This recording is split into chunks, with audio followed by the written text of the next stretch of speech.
Pemirsa, penetapan Menteri Energi dan Sumber Daya Mineral Jero Wacik sebagai tersangka korupsi membuat semua pihak kembali terenyak. Kondisi ini memperlihatkan pemerintah belum mampu mencegah korupsi dan kementerian yang berada di bawah kontrol Presiden.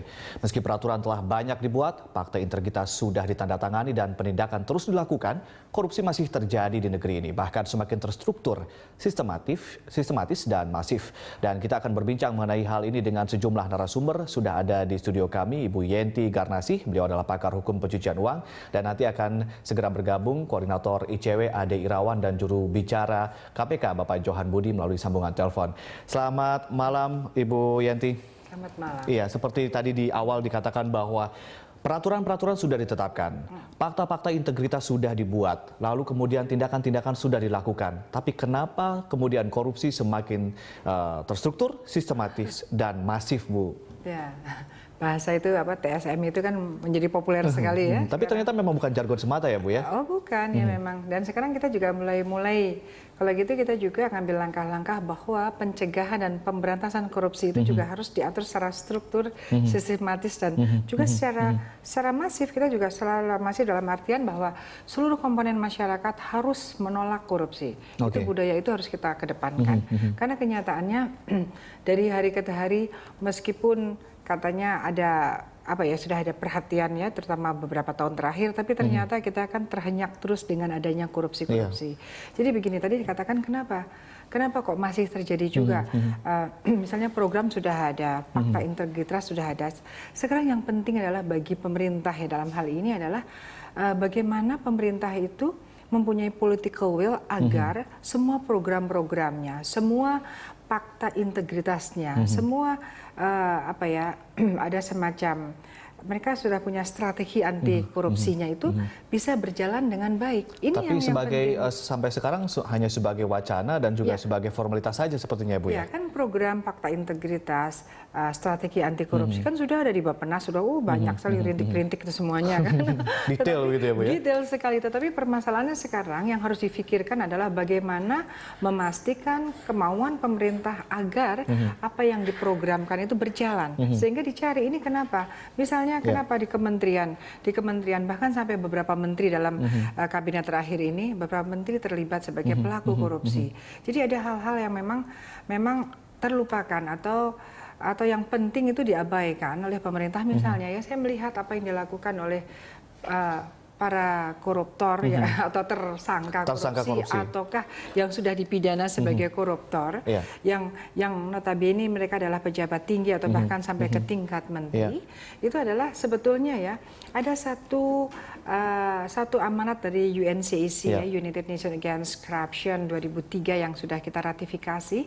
Ada pasal yang penting yang tidak dimasukkan yaitu illicit enrichment, yaitu di mana itu penting sekali kali ini melihatnya ya, karena maknanya apa tuh, Bu, untuk pasal tersebut? Enrichment itu dikatakan di dalam konvensi tersebut penting agar negara-negara untuk memikirkan, mengadopsi ketentuan ini, yaitu ketentuan di mana kalau ada pejabat pemerintah tiba-tiba harta kekayaannya itu jumlahnya melebihi atau sangat fantastis bila dibandingkan dengan penghasilan resminya, dan yang bersangkutan nanti tidak bisa membuktikan bahwa harta-harta itu asal-usulnya terkait dengan penghasilan yang resmi, maka itulah koruptor. Tapi bukannya prinsip itu adalah prinsip basic dan prinsip yang sebetulnya memang prinsip yang sangat-sangat sederhana dan juga mungkin diterapkan di Indonesia juga begitu, Bu? Selama ini kalau di sini sekarang ini menjadi pasal. Kalau sekarang kan enggak, pasal ini kan pasal nempel kepada misalnya pasal penyalahgunaan kewenangan, pasal 2, pasal 3, kemudian ada pencucian uangnya, setelah pencucian uang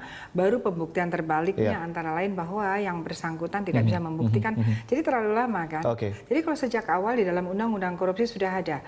Ini kan pentingnya begini, ketika penegak hukum atau kita semua melihat bahwa ada alasan yang sangat kuat bahwa pejabat itu tiba-tiba hartanya banyak sekali tidak sesuai, tetapi penegak hukum kesulitan untuk mencari bukti, padahal dia harus menuntut dan sulit sekali mencari bukti, maka pasal ini diterapkan. Nah, jadi pasalnya memang ada pasal bahwa tindak pidananya tidak tahu apa yang dilakukan. Itu pada umumnya adalah penggelapan, menerima suap atau penggelapan. Iya. Nah, pada umumnya mereka pejabat-pejabat itu kan pada umumnya menyalahgunakan kekuasaan atau kewenangannya, itu bentuknya kan penggelapan. Artinya bahwa yang ingin Anda sampaikan bahwa salah satunya penyebab kenapa korupsi masih terjadi ada celah di peraturan sendiri. Oke, kalau dari KPK sendiri ada kekurangan. Ada kekurangan.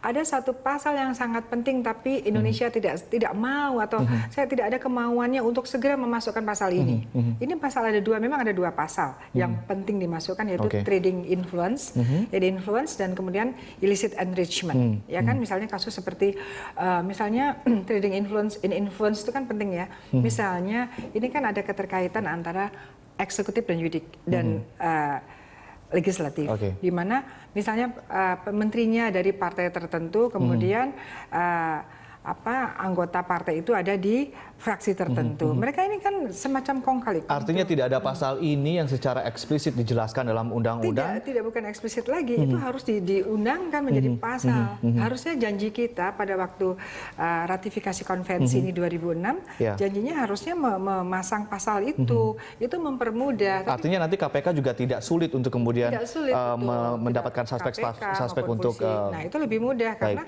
dia tidak kesulitan untuk mencari bukti. Apalagi trading influence itu kan misalnya anggota DPR kemudian menyampaikan kepada rekanan bahwa nanti saya akan muluskan, saya bilang sama ketua fraksi. Lah itu sudah kena pakai pasal tersebut. Ya, Bu Yanti, kita nanti akan sambung lagi setelah jeda yang satu ini, dan pemirsa tetaplah bersama kami.